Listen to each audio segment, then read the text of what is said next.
Assalamualaikum warahmatullahi wabarakatuh. Selamat pagi buat teman-teman. Mudah-mudahan hari ini teman-teman dalam keadaan sehat walafiat dan dimudahkan urusannya. Dan semoga aktivitas serta rezeki yang didapatkan di hari ini semoga Allah beri keberkahan. Amin ya robbal alamin. Selamat datang di channel Durian Lampung Tengah.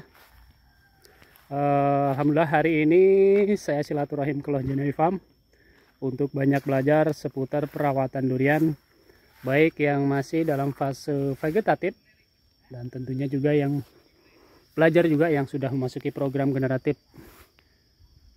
Dan hari ini insya Allah kita bakal melanjutkan tema yang kemarin ya. Jadi yang kemarin itu kita sudah bahas tentang secara garis besarnya saja untuk Loh Jinawi tidak memakai pupuk KCl, yaitu kalium klorida.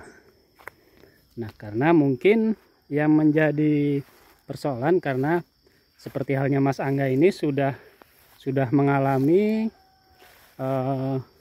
ataupun melakukan pemupukan dengan KCl tapi tidak pada durian. Jadi waktu itu dilakukan untuk pemupukan alpukat. Iya nggak Mas? Iya, alpukat. Ya, jadi untuk alpukat. Nah, jadi untuk hari ini akan coba diperjelas lagi sama Mas Angga, jadi biar apa ya, biar lebih rinci lagi seperti apa. Dan ini kita berada di Bawor, King Bawor. Karena saya lebih senang nyebutnya King Bawor. 4 meter ini pohon. Ini pohon sekitar 4 meter. Lihat kenapa King Bawor nih. Batang segini sudah berbuah. Iyalah, Oke. Kita bahaslah minggu depan. Ya, kita bahas nanti lain waktu.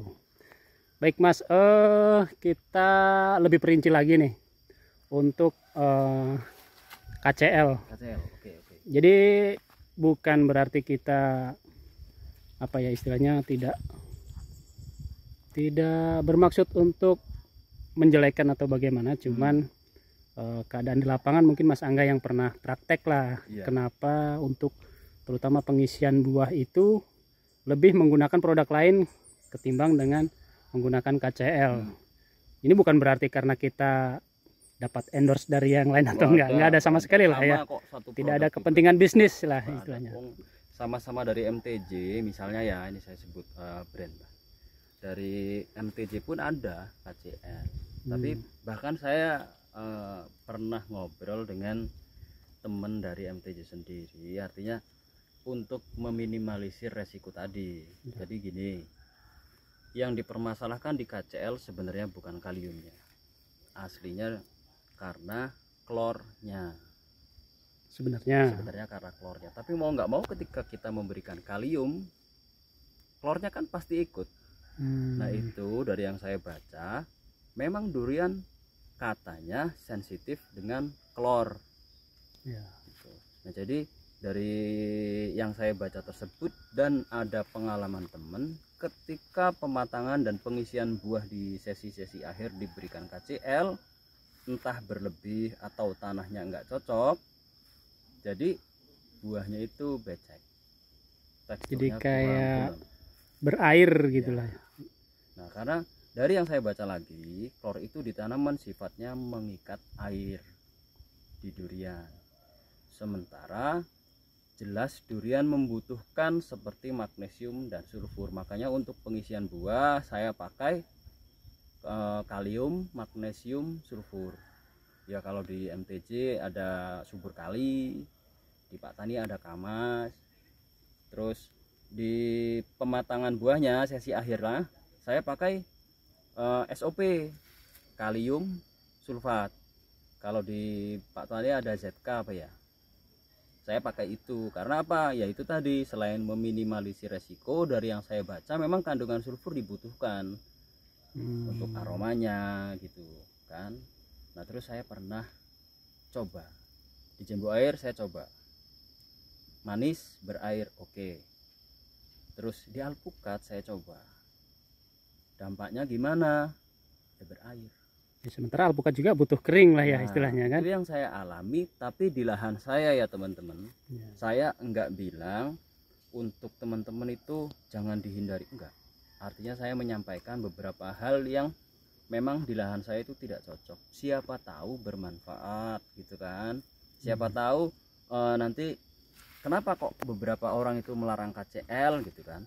Ya karena mungkin alasannya begitu. Dan memang saya alami, tapi untuk durian daripada saya coba-coba, ya, dan saya pernah mencoba dengan SOP, dengan subur kali, hasilnya udah jelas bagus. Jadi saya nggak mau buang-buang waktu untuk coba-coba lagi gitu kan.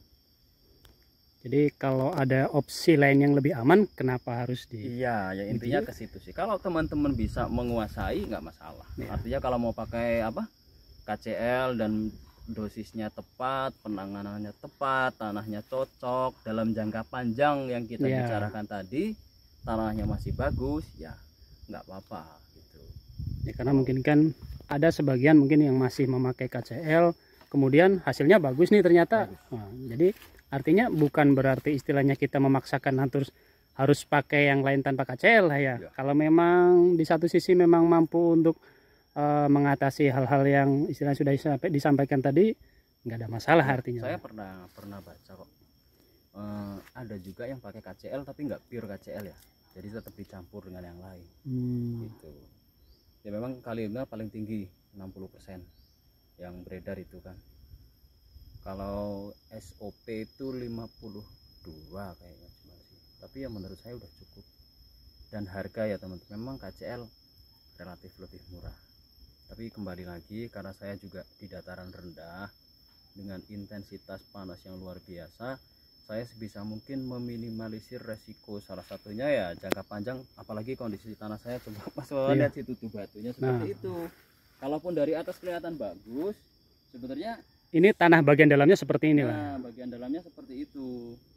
Dan tentunya untuk yang bagian atasnya itu karena memang sudah tercampur dengan pupuk dan ya, lain sebagainya kan. Saya kan udah campur dengan organik seperti abu sawit juga dikasih, serasah daun dikasih, ya organik lah, mikroba segala macam, asam humat ini barusan tabur asam humat juga. Nah, udah diberikan seperti itu kok jelas-jelas dari beberapa hal yang saya baca tadi ada resiko, kok masih saya lakukan. Saya rasa saya pribadi di sini berarti nggak tepat lah gitu. Makanya saya menghindari untuk lahan ini gitu. Tapi beberapa hal harus saya sampaikan karena sifatnya sharing gitu. Jadi kalau di sini memang apa ya? Ya tidak beranilah untuk coba-coba lah ya istilahnya. Saya takut buang-buang waktu, buang-buang biaya. Sementara untuk durian kan kita tahu 1 tahun sekali istilahnya kan gitu. Maksimalnya lah. Ya, meskipun ada bunga susulan atau buah susulan. Iya. Nggak ideal juga. Ini aja nanti panennya udah jelas musim hujan ini. Ini juga insya Allah pas mungkin perkiraan antara Januari atau Desember. Ini Januari lah bisa-bisa. Dan ini sudah mulai hampir setiap hari hujan lah sekarang lah ya. 10, 11, 12 Februari. Jadi sekitar Februari lah ya, karena King Bawor dia lebih lama istilahnya, paling lama dibandingkan. Ini memang di treatment ini. Dan ini di treatment bukan berarti istilahnya berbuah dengan tidak sengaja, tidak, tapi memang di treatment. Jadi mungkin ada tambahan lain Mas, mungkin masukan lah istilahnya kalau memang apa ya, KCL ya, tentang KCL terutama. Kalau untuk tanaman, kalau saya pribadi gini, tidak ada yang melarang, nggak ada secara pribadi, nggak ada yang melarang. Tapi kembali lagi ke masing-masing pekebun. Sekiranya teman-teman cocok, tanahnya mendukung dan bisa dikuasai lah, maksudnya ya ilmu SOP, terus nanti dalam jangka panjang pakailah, nggak apa-apa. Tapi kan itu kan kalau saya ya memang saya mengalaminya seperti ini, saya sampaikan gitu loh. Tapi kalau untuk teman-teman memang yakin masih mau dipakai, ya nggak apa-apa. Atau mungkin memang sudah paham cara penggunaannya lah ya. Gini ya, umumnya teman-teman petani, ini kita bicara umum ya.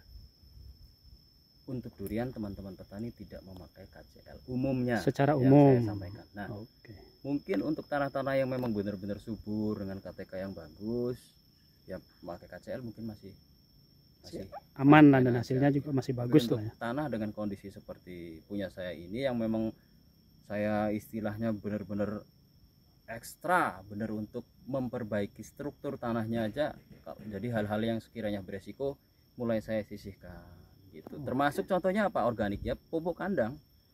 Pupuk kandang yang beresiko salah peletakan atau salah naruh aja beresiko, itu pun tetap saya ya.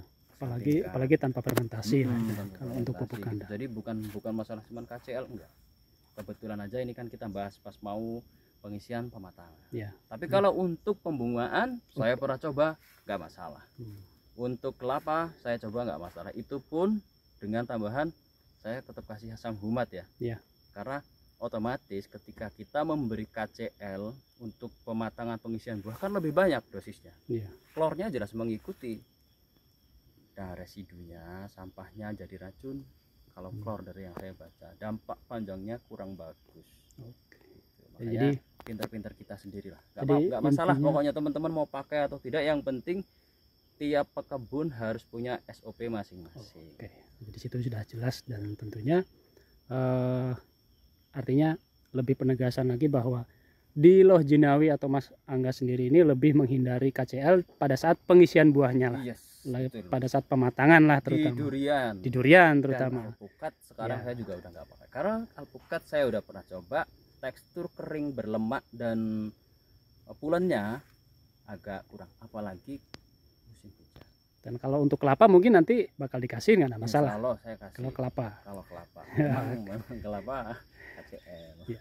Jadi itu tadi, mudah-mudahan untuk tema hari ini bisa lebih memperjelas lagi lah, lebih rinci lagi, jadi lebih memaksimalkan pada saat pematangan buah. Kenapa tidak menggunakan pupuk KCL? Demikian, mudah-mudahan apa yang dibagikan hari ini semoga bermanfaat, dan insya Allah di video berikutnya kita bakal update lagi dan kita bahas tema-tema yang lain. Demikian, mudah-mudahan bermanfaat. Assalamualaikum warahmatullahi wabarakatuh.